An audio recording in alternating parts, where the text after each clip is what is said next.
ఈ మధ్య కొన్ని ఫంక్షన్లు గబుక్కున నేను మాట్లాడుతుంటే కూడా దాన్ని రాంగ్‌గా అర్థం చేసుకుంటున్నారు. మీ కర్మ. అది మీ సంస్కారం మీద ఆధారపడి ఉంది. నేనేం చేయలేను. ఒకవేళ తప్పుగా అర్థం చేసుకున్నట్టయితే మీ సంస్కారం. నేనైతే ఇట్లాగే ఉంటా. సరదాగా ఉంటా ఎవరితో. ఇప్పుడు ఇళయరాజా గారితో ఆ రోజున మీటింగ్ ఎంత బాగా జరిగింది మనకి. అందరికీ నమస్కారం అండి.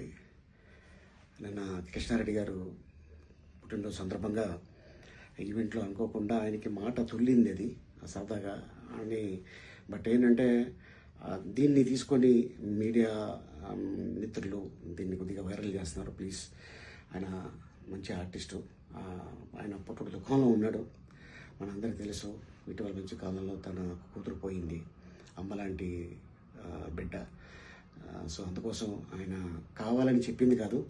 దీన్ని మళ్ళీ ఎవరు కూడా దీన్ని రప్చర్ చేయకండి ప్లీజ్. ఆయన పెద్ద ఆయన. నమస్కారం.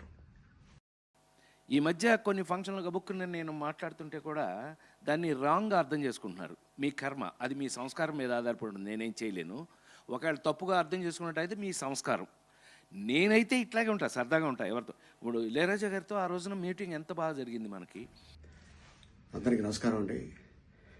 నిన్న కృష్ణారెడ్డి గారు పుట్టినరోజు సందర్భంగా ఈవెంట్లో అనుకోకుండా ఆయనకి మాట తుల్లింది అది సరదాగా అని. బట్ ఏంటంటే దీన్ని తీసుకొని మీడియా మిత్రులు దీన్ని కొద్దిగా వైరల్ చేస్తున్నారు. ప్లీజ్, ఆయన మంచి ఆర్టిస్టు, ఆయన పుట్టుడు దుఃఖంలో ఉన్నాడు. మనందరికీ తెలుసు, ఇటీవల మంచి కాలంలో తన కూతురు పోయింది, అమ్మలాంటి బిడ్డ. సో అందుకోసం ఆయన కావాలని చెప్పింది కాదు. దీన్ని మళ్ళీ ఎవరు కూడా దీన్ని రప్చర్ చేయకండి ప్లీజ్. ఆయన పెద్ద ఆయన. నమస్కారం.